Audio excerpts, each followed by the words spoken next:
माध्यम से मानवर मेरा दूसरा प्रश्न है कि जो बेसिक शिक्षा में सर शिक्षा मित्र अनुदेशक कार्य कर रहे हैं, अनुदेशकों के मानदेय बढ़ाने के लिए माननीय न्यायालय ने भी निर्देश जारी किया है। अपना जजमेंट दिया है, उस पर आपके माध्यम से प्रश्न किया है। ये पूरे देश भर के लिए लागू है और मिल रहा है। विगत कई वर्षों में माननीय मंत्री द्वारा जो कभी 1,26,000, कभी 85,000, कभी 51,112 पद खाली होने का डेटा सदन में समक्ष प्रस्तुत किया जाता है, लेकिन उक्त पदों को भरने के लिए बेसिक शिक्षा विभाग द्वारा अभी तक कोई भी प्रावधान प्रभावी कार्रवाई नहीं की गई।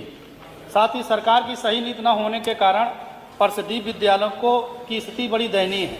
गांव में जो परिषदीय विद्यालय हैं उनको सरकार द्वारा मर्ज किया जा रहा है अथवा बंद किया जा रहा है, बहुत ही दुर्भाग्यपूर्ण है।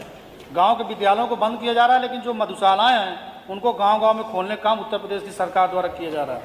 माननीय अध्यक्ष जी, आज लगभग 20 से 25 लाख युवा डीएलएड सीटेड टेस्ट पास करके शिक्षक भर्ती का इंतजार कर रहे हैं, लेकिन कोई उत्तर प्रदेश से भर्ती ना निकलने के कारण उनको मजबूरी में दूसरे प्रदेशों की ओर जाना पड़ रहा है। माननीय अध्यक्ष जी, हमारे पास पर्याप्त मात्रा में शिक्षक और शिक्षा मित्र कार्यरत हैं, लेकिन इनको शिक्षा कार्य के अलावा जितने भी सारे काम हों उतने पूरे काम शिक्षकों को दिए जा रहे हैं। प्राथमिक विद्यालयों की जो बिल्डिंग है उनकी स्थिति बहुत ही जर्जर है, पूरी तरह से कोई भी गांव जो विद्यालय वहाँ पर पूछना सारे उसमें नहीं। माननीय अध्यक्ष जी, आपके माध्यम से विषय पर रहो। आपके माध्यम से मेरा जो बिल्डिंग के ऊपर पहला अनुपूरक है कि क्या सरकार जो पुराने शिक्षक है जिनकी नियुक्ति पूर्व में एनसीटीई की गाइडलाइन के अनुसार हुई थी, लेकिन अभी हाल में ही माननीय सर्वोच्च न्यायालय ने निर्णय दिया है कि जो शिक्षक टेट उत्तीर्ण नहीं है उनको टेट उत्तीर्ण करना अनिवार्य है। क्या उस विषय पर सरकार कोई विधिक राय लेकर उस पर उत्तर प्रदेश के शिक्षकों को राहत दिलाने के लिए कोई प्रयास करेगी कि नहीं करेगी? और आपके माध्यम से मानवर मेरा दूसरा प्रश्न है कि जो बेसिक शिक्षा में सर शिक्षा मित्र अनुदेशक कार्य कर रहे हैं, अनुदेशकों के मानदेय बढ़ाने के लिए माननीय न्यायालय ने भी निर्देश जारी किया है, तो क्या उत्तर प्रदेश सरकार शिक्षा मित्रों और अनुदेशकों को प्रति माह कम से कम 30,000 रुपये तक का मानदेय देने की व्यवस्था करेगी कि नहीं करेगी? है नहीं, लेकिन और फिर आपकी भी अनुमति से जवाब देना चाहें तो दे दे। जी सर, आपकी अनुमति होगा सर तो एक छोटा दो प्रश्न पूछेंगे बस, बैठे। 2 अनुपूरक अलाउड है बस। चलिए माननीय मंत्री जी।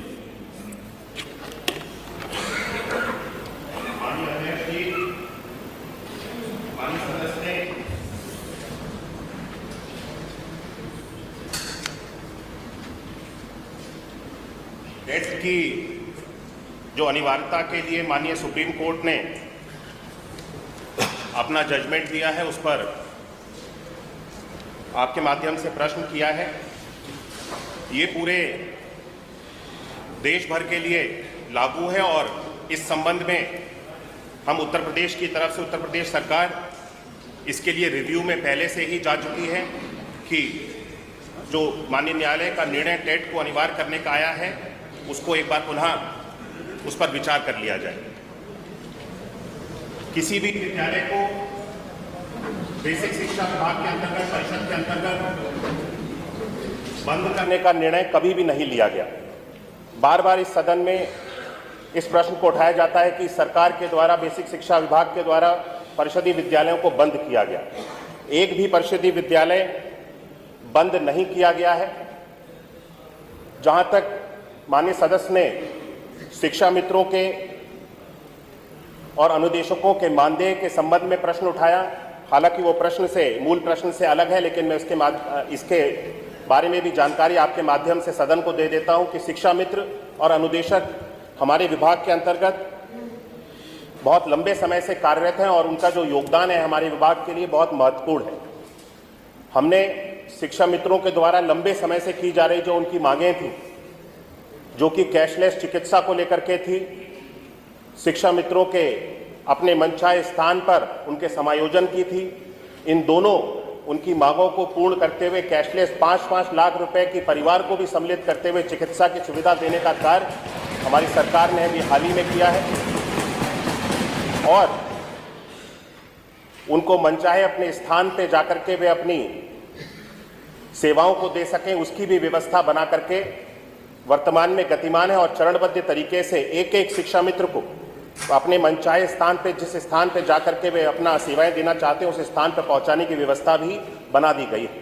मानदेय को लेकर के माननीय सदस्य ने प्रश्न उठाया, वर्तमान में इसके ऊपर विचार किया जा रहा है मंत्रिपरिषद के द्वारा और माननीय मुख्यमंत्री जी के द्वारा इस पर विचार किया जा रहा है और जो भी इसका मत बनता है आपके माध्यम से सदन को अवगत कराया जाए। प्रश्न संख्या 3 इंजीनियर सचिन यादव।